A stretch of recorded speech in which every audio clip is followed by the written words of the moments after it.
Nagsimula ang tradisyon para alalahanin ang pagkakatuklas ng isang lumulutang na krus sa ilog. May 200 taon na ang nakalilipas. Kada unang linggo ng Hulyo, nagtitipon ang mga taga-Bukawi para iparada ang krus sa ilog sakay ng isang pagoda. Ngunit noong taong 1993, ang pagpapakita ng debosyon ay nauwi sa isang bangungot. Bangungot na tumatak sa kasaysayan bilang The Bukawi Pagoda Tragedy. May nanagot ba sa trahedya? Magandang gabi, ako naman Arnold Glavio.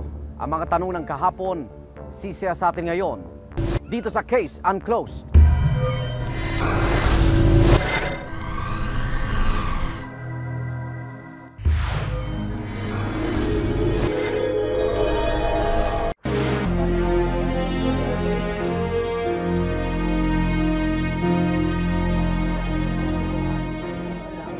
Sasakay na tayo. Ang ganda talaga ng pagoda na. Sasakay na tayo. Ganda po na yun. Sakit na po ako sumakay. Sasakay na tayo dyan, anak. Pero huwag kayong magulo dyan, ha? Munay po. Lalakad na po tayo. Makikiayos lang po at pakiingatan na lang ang inyong mga anak.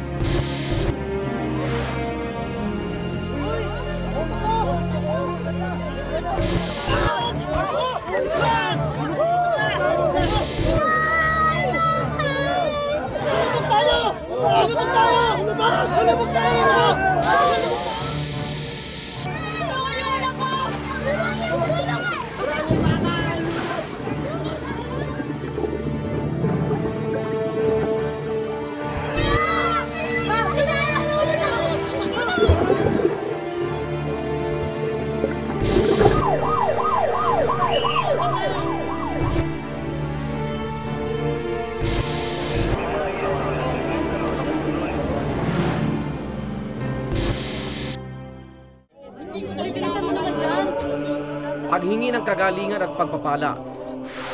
Pagpapasalamat para sa mga biyaya. Ito ang mga dahilan para sa pagtitipon-tipon ng mga deboto ng mahal na poon ng krus sa Wawa sa Bukawi, Bulacan. Kung yun ay isang debosyon, ang kanilang paniniwala, marami silang mga grasyang tinatanggap sa Panginoon kung gagawin nila ang bagay na ito taon-taon, alang-alang sa krus ng Panginoong Jesucristo. Taong 1850 na magsimula ang taunang prosesyon ng krus dito sa ilog. Ayon po sa kwento ng matatanda, isang maitim na krus ang nakitang palutang-lutang dito sa ilog. Nakuha siya ng isang mangingisda at ginawa ng munting bisita. Di nagtagal, mabilis na kumalat ang balita tungkol sa milagrong dulot ng krus. Sa paglipas ng panahon, naging bahagi ng taunang pagdiriwang ang nobenaryo. Ito ang 9 na araw ng pagdarasal ng mga deboto sa krus habang inililibot ito sa ilog sakay ng pagoda. Ngunit noong July 2, 1993, araw ng Biyernes at ika-8 araw ng nobenaryo, 273 buhay ang nasawi sa biglang paglubog ng pagoda. Madidimig mo yung sigawan, iyakan, para bang nakakakuha ni doon sa ilog, nagkakagulo, madilim, may umiiyak, may sumisigaw, para bang ayaw mong marinig muli. Para bang nananaginip na gusto mong magising. Nakakapangilabot na ko po, Diyos ko po, tulungan niyo kami. Ganyan ko, ako po, idang, tapang, ganyan. Mga pangalang tinatawag. Naisip ko yan, baka hindi kami makaligtas. Kwento ni Leti Santos, isa sa mga mapalad na nakaligtas sa trahedya.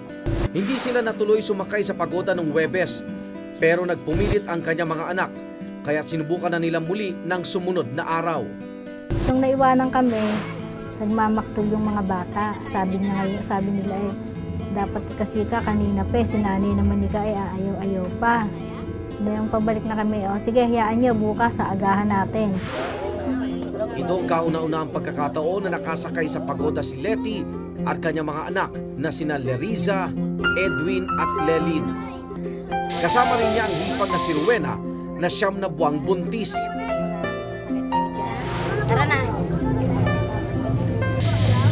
Sa lugar na ito nakaparada ang pagoda para sa pagsakay po ng mga deboto.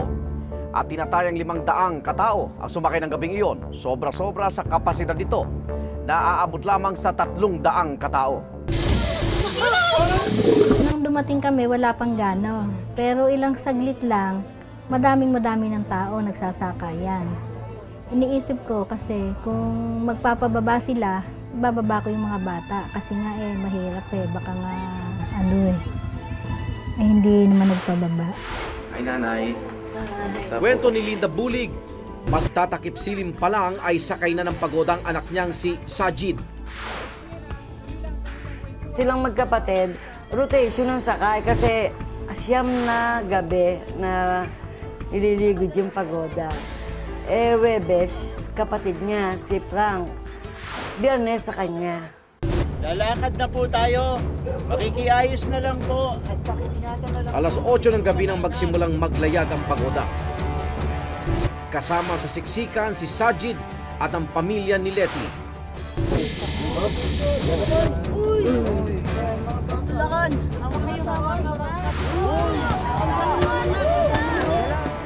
Tradisyon sa Bukawi ang pagsindi ng mga paputok sa pampang habang dumaraan ang pagoda para mailawan ito.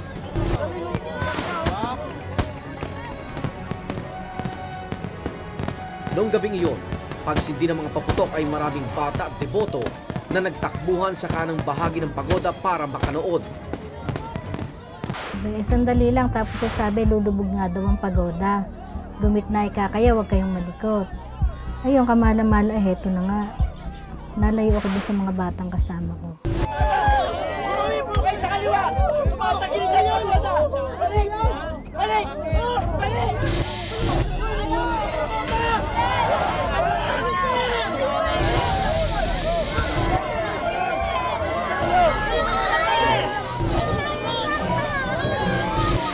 Tumigil ang pagoda sa gawing ito ng ilog. 10 minuto simula nang ito ay maglayag. Sa isang iglap, nabalot ng dilim ang pagoda at tuluyan ng lumubog.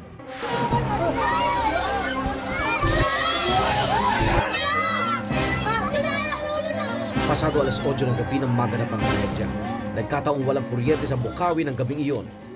Balot ng dilim ang paligid dahil namatay na rin ang mga ilaw ng pagoda nang ito'y lumubog. Hindi magkandatuto ang mga deboto kung paanong kakampay sa tubig at humingi ng tulong. Hindi naging madali ang paglangoy dahil na rin sa lalim ng ilog na nasa 20 talampakan.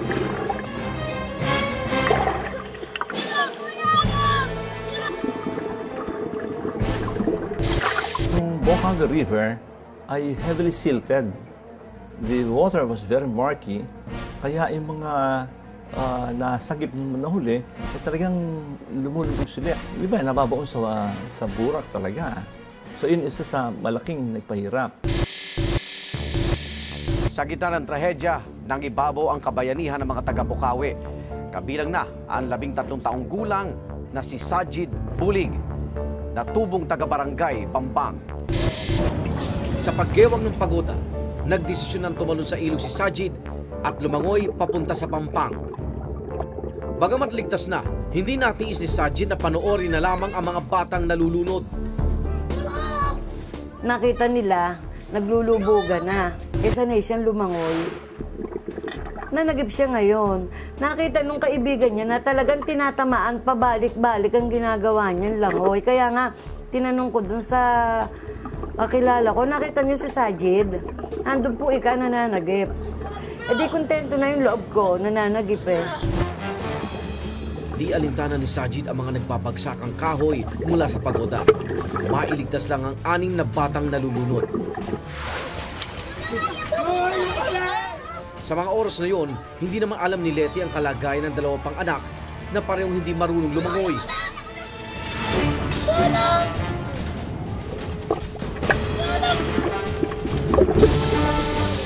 Mapalad namang nailigtas si Edwin. Napahiwalay na rin si Rowena sa kanyang mga kasama at naipit sa naglalaglagang kahoy mula sa pagoda. Nang mabalitaan ang trahedya, mabilis na tinungo ng pamilya ni Leti ang ilog para hanapin sila. lumusong ang kapatid niyang si John na asawa naman ni Rowena. Rowena! Rowena! Asawa ko! Rowena!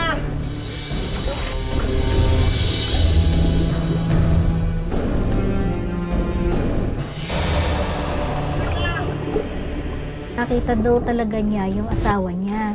Hinihila niya kung bakit parang ang tingin daw. Nakikita niya yung mukha pero parang walang ulo. Parang ganon. Hinihila niya, binabakbak niya. Hindi niya yata makuha tapos may bumagsak na bigla, nabitiwan niya.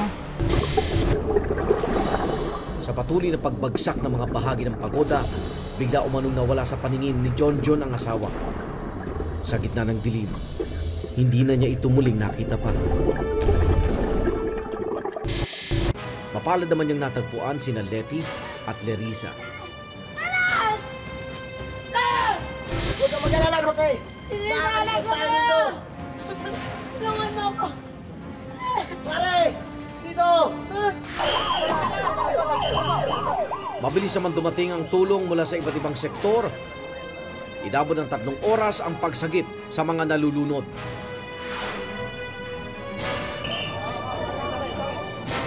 Aktibo yung aming Bulacan Disaster Coordinating Council. At trained naman ng mga personal dyan. Pagdating ng mga kaanak at ambulansya, isinugod sa ospital sila Letty at Lerisa.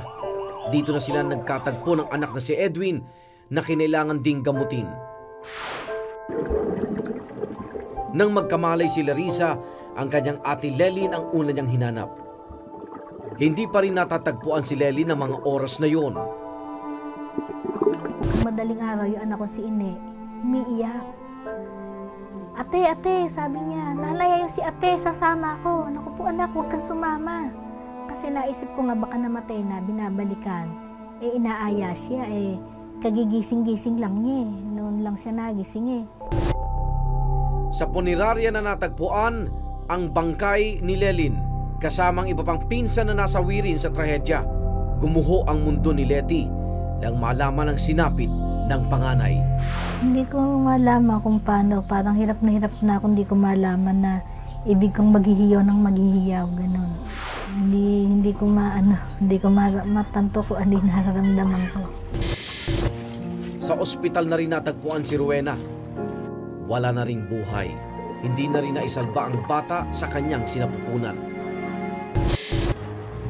Samantala, nagpabalik-balik naman si Sajid sa ilog para magligtas pa ng mga bata. Ngunit ang 6 na buhay na kanyang naisalba, sariling buhay pala ang magiging kapalit. Siguro natamaan siya. Talaga naman kasi nakikita mo dun sa sugat ng katawan niya. Itong ganito niya, parang hinampas. Itong ulo niya sa noo, meron siyang bukol na may butas. At saka nga yung bungo niya, biyak. Iisa ang nasa puso ng 2 ina sa pagpanaw ng kanilang mga anak. Ay, nagsisisi din ako dahil bakit nakasakay-sakay pa kami doon. Kung alam ko lang kako na magkakaganito, hindi na kami sumakay. Mabuti pa po siya, namatay na may kabuluhan. Naging bayani. Oo nga, pero hindi nila alam yung sakit mang nawala ng anak. Marami ng fluvial parades dito sa Bulacan. Pagkatapos ng trahedya, naglabas na ng mga panuntunan ang lokal na pamahalaan ng Bulacan tungkol sa pagtraos ng parada at disenyo ng pagoda. Nagkaroon na ng sistema kung anong klaseng pagoda yung gagawin na laang. As per agreement ng Bukawi, gagawa na lang sila ng 20 feet by 20 feet na sukat noong barge kung saan ilalagay yung pinaka-karo ng krus sa Wawa. At ang maximum na laman nito o yung mga tao na sasakay dito ay 40 na lang. Pinagbawal na rin ang pagsakay ng mga buntis at mga batang 10 taong gulang pababa. Nagpapadala talaga kami doon ng mga rubber boats at saka mga diving equipment plus lahat ng mga rescue teams na sasama sa pagoda ay kailangan naka-undergo na sila ng water safety training. 16 na taon na ang nakalilipas pero sariwa pa rin ang alaala ng mag-asawang Leti at Eduardo Santos sa pait ng pagpanaw ng anak na si Lelyn. Sa kanilang pagluluksa noon, iisa ang kanilang naging dalangin. Panaisip ko na lang sana kung nang mangyayari pa sa ibang pamilya o sa ibang lugar para hindi na nila matikman yung sakit na naranasan. Ngunit ang hiling na ito, malayo sa mga sumunod pang pangyayari. 6 na taon makalipas ang bangungot sa Bocaue, naulit ang trahedya sa ilog ng Lumban, Laguna. Sakay ang imahe ni San Sebastian at tinatayang 100 deboto. Sumabit ang kinasakyang balsa ng mga ito sa kawad ng kuryente. Oh, lundag na kayo, mapuputol. Lumundag kasama ko. Tapos yung lundag niya, sabay nalagot yung kable. Nagtalo na ng ilang pasahero upang makaligtas. 13 ang namatay dahil nahulog rin ang live wire sa tubig. Nasundan pa ito sa trahedya sa ilog ng Agusan sa Butuan City noong Enero taong 2001. 2 batang namatay sa prosesyon ng pagoda ng Senyor Santo Niño. Sakay ang mahigit 100 tao. Tumagilid umano ang pagoda nang maglakad sa katig ang isang tripulante. Sakit, hindi ko matanggap nga ganun ang nangyari sa anak ko.